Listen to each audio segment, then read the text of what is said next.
Elephant Man Podcast Network, grown man conversations dealing with elephants in the room. It's your man DB.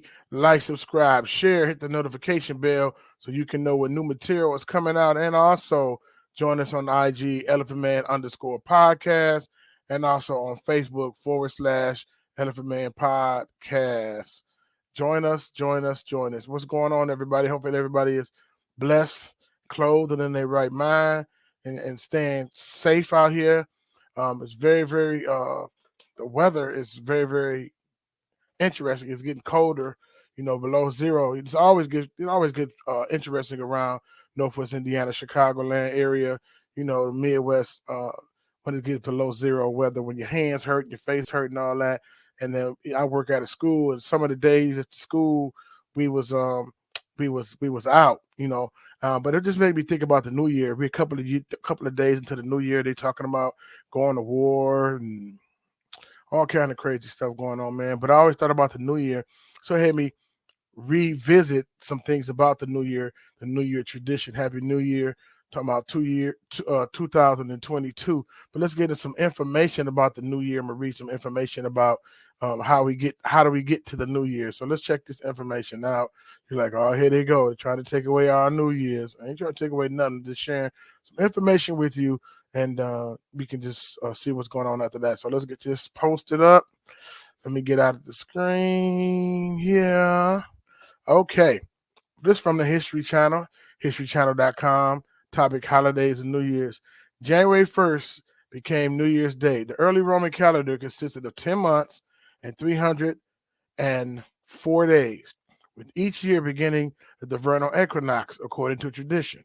It was created by Romulus, the founder of Rome. In the 8th century BC, a later king, Numa Pompilius, is created with adding months of Januarius and Februarius.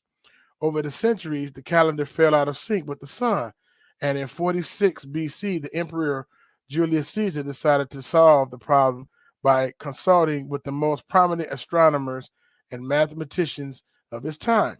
He introduced the Julian calendar, which closely resembles the more modern Gregorian calendar that most countries around the world use today. As part of his reform, Julius Caesar instituted January 1st as the first day of the year, partly to honor the month's namesake, Janus, the Roman god of beginnings, whose two faces allow him to look back into the past and forward into the future.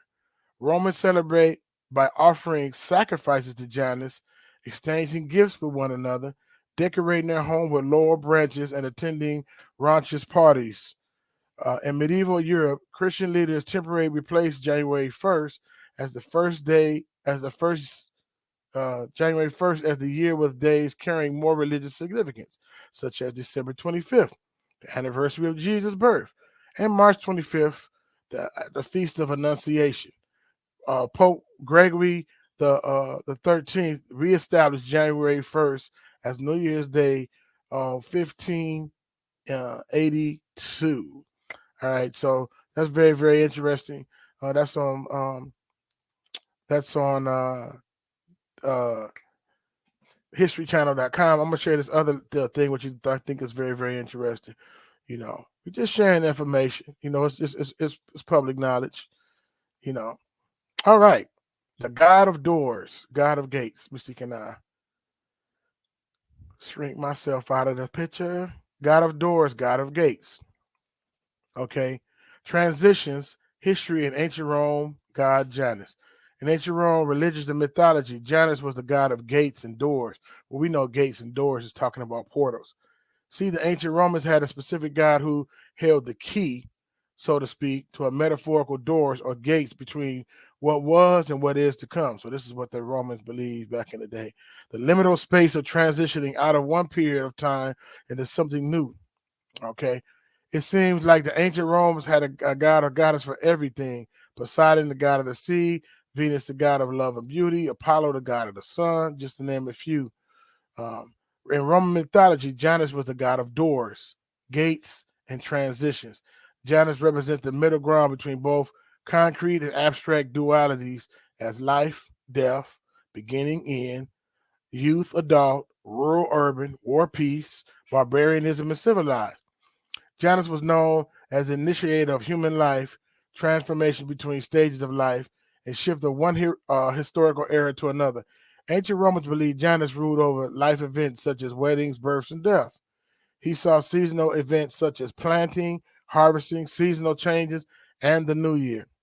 According to Roman mythology, Janus was presented at the beginning of the world as the god of the gates. Janus guarded the gates of heaven and held access to heaven and other gods. For this reason, Janus was also invoked first in ancient Rome religious ceremonies and during public sacrifices.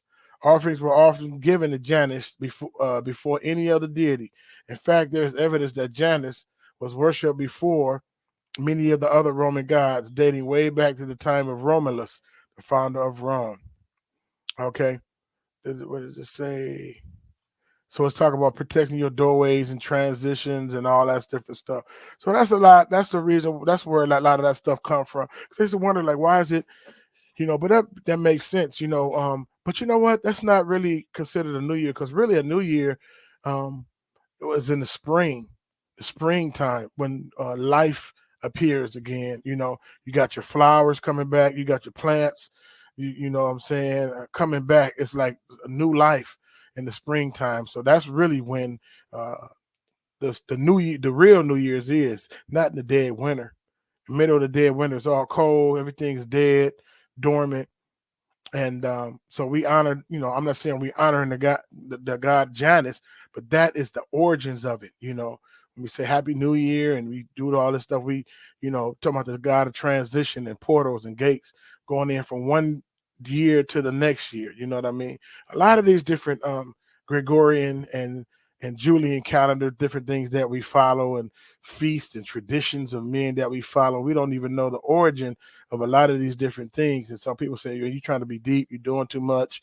It's common knowledge. It's common record. You can go to history.com and a lot of these other different places. You can find out why they believe, what they believe, and what's the origin of the stuff that they do and how they do it. Okay. So that's it. I just wanted to just share that with you. Very, very interesting. And then I think, even though around April 1st was the beginning of the year for some, because it was going into the spring. And so when they had changed the calendar to the January in honor of Janus, they called them April Fools. You know what I mean? Called them, that was one of the reasons why they say April Fool, not just telling jokes and tricking somebody on April Fools, but like, y'all some April Fools, because the New Year's is in January, and when it's cold outside, you know what I'm saying? You can't grow nothing, you can't do nothing in January when it comes to life. You know what I mean? But in honor of the dedication to the god Janus, that's why they did it. All right. Let me know what you think about that. Again, I'm not coming for your holidays and all of that. Elephant Man Podcast Network, Grown Man Conversation dealing with elephants in the room. I am out of here. One. Perfect.